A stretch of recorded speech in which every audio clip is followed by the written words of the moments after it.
Olá, vamos começar mais uma aula de ciências. Vocês vão pegar o livro de vocês lá na página 60 e 68 e 69. Nós vamos falar sobre o ciclo da água e o clima, certo? Essa aula tem como objetivo analisar a precipitação e sua importância no ciclo hidrológico. O que é a precipitação? Chuva, certo? Então vamos começar. Para a gente começar a falar sobre o ciclo, nós temos que voltar lá um pouquinho no ciclo da água, que nós falamos na aula passada. Como que ocorre, o que é o ciclo da água? Como o próprio nome diz, é algo que acontece em círculo, tá? Mas como que acontece esse círculo? Primeiro nós precisamos da luz do sol. Para quê? Para o calor. Então essa luz do sol, ela irradia o calor, as ondas de calor na água em forma líquida, e essa água vai evaporar em forma gasosa e vai formar as nuvens. As nuvens, quando elas ficam cheias, pesadas, elas vão fazer com que as águas voltem para a terra em forma de gotículas, né? Isso a gente chama de precipitação, que é a chuva e a neve. Ou ela também pode voltar na forma sólida, que é o granizo. Quando chove, quando existe essa precipitação, essas gotículas de água vão penetrar novamente no solo. Boa parte dessa água vai escorrer novamente para os rios, lagos, córregos, e uma outra parte vai penetrar no solo, que vai para as águas subterrâneas, que a gente fala, são os aquíferos. E essa água subterrânea ela vai ficar armazenada para depois ela voltar para o nosso sistema de água. Então, nós vamos começar a falar agora sobre o ciclo da água. O ciclo da água pode influenciar no clima? Pode, mas de que maneira? O clima é caracterizado principalmente pela temperatura e pelos níveis de precipitação. Então, tem duas características principais para essa influência, que é a temperatura e o nível de precipitação, ou seja, o nível de chuva em determinado local. Então, quando a temperatura aumenta, o calor dos rios, lagos, mares e oceanos, vai haver uma maior evaporação. E quando essa água evapora, o que acontece? O ciclo da água. Acontecendo o ciclo da água, nós vamos poder ter mais chuvas. E as chuvas, elas não se formam num determinado local, elas podem ser trazidas de um local para o outro, ou seja, de uma região para outra. Quando isso acontece, quando essas chuvas vêm de outras regiões, é porque formam os rios voadores. Os rios voadores são fluxos concentrados de vapores atmosféricos formados por massas de ar. O que quer dizer isso? Que existe uma grande concentração de nuvens naquele determinado local. E são invisíveis, né? Principalmente na região da Amazônia. Por que na região da Amazônia? Pela grande quantidade de matas que existe e de rios. Por isso, a importância da conservação da Amazônia. Imagina se a gente não tivesse todas essas árvores.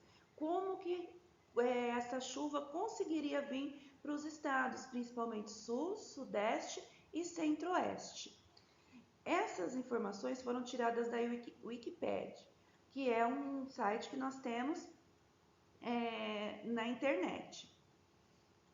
Para vocês entenderem melhor o que são os rios voadores, aqui tem um exemplo. Aqui nós temos o mapa do Brasil, né? A gente pode observar que aqui nós temos o mapa do Brasil. E se a gente lembrar um pouquinho das aulas lá de geografia, nós temos as regiões, que são 5. Norte, Nordeste, Centro-Oeste, Sul e Sudeste. Então, aqui em cima, nós temos o Norte, onde fica a floresta amazônica. Então, o que acontece para formar esses rios voadores? O Sol aquece as águas do Oceano Atlântico. E quando o Sol aquece as águas, elas formam as nuvens. E essas nuvens, em grandes quantidades, elas são levadas até a região norte.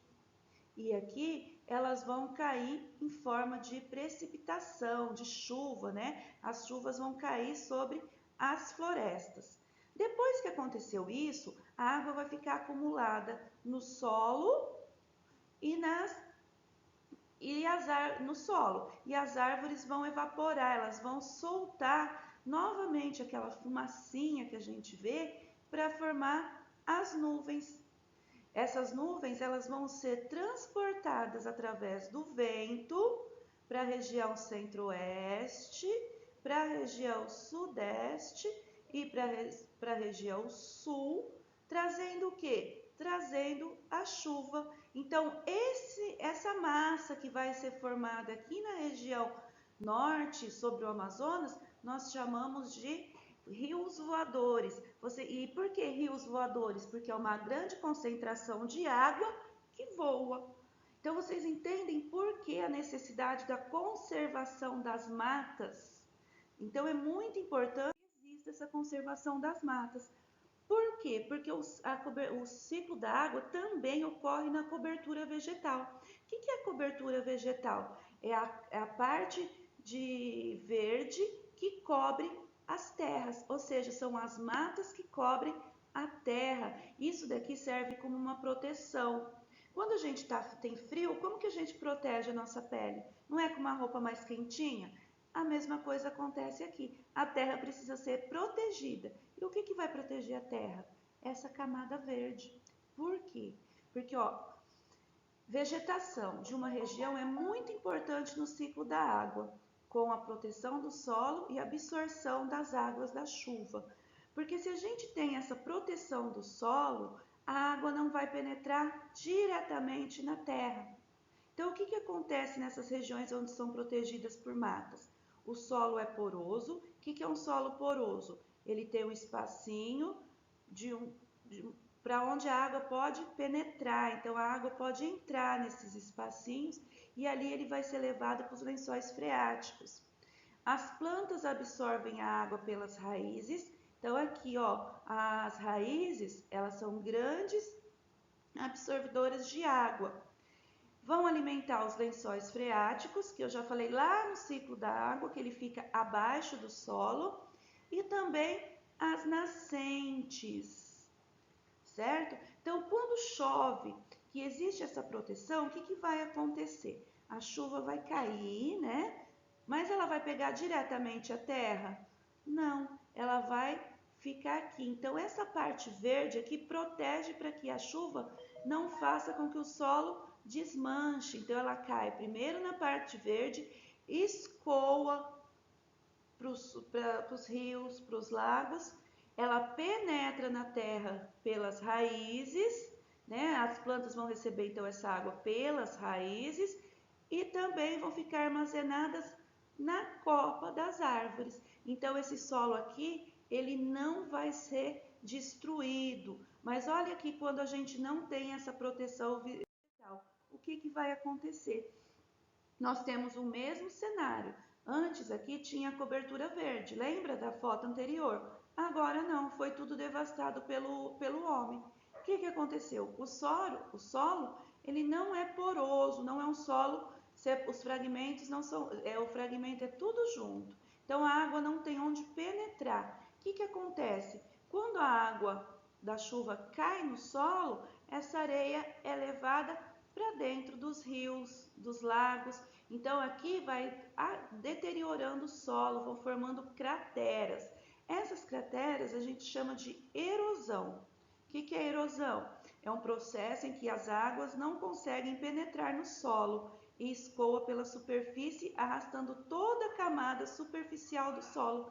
Então toda essa parte superficial, o que é a parte superficial? A parte de cima do solo, ela vai toda ser levada para os rios, para os lagos. E o que vai acontecer com isso? Os rios vão ficar cheios de terra, de pedras.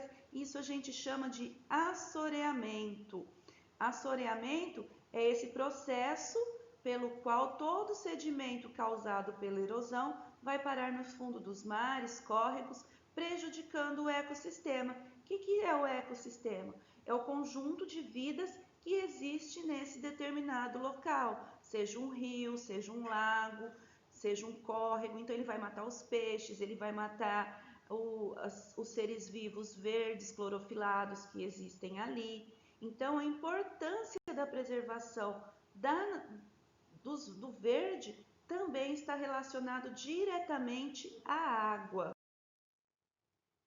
E nós temos os mananciais. O que são os mananciais? Mananciais são fontes de água ou represas hídricas utilizadas no abastecimento público. É da onde retira a água para poder mandar para nossa casa, para a gente ter uma água potável, que a gente possa beber, né? Tomar um banho, lavar uma louça, limpar. Então, tudo que é feito através da água.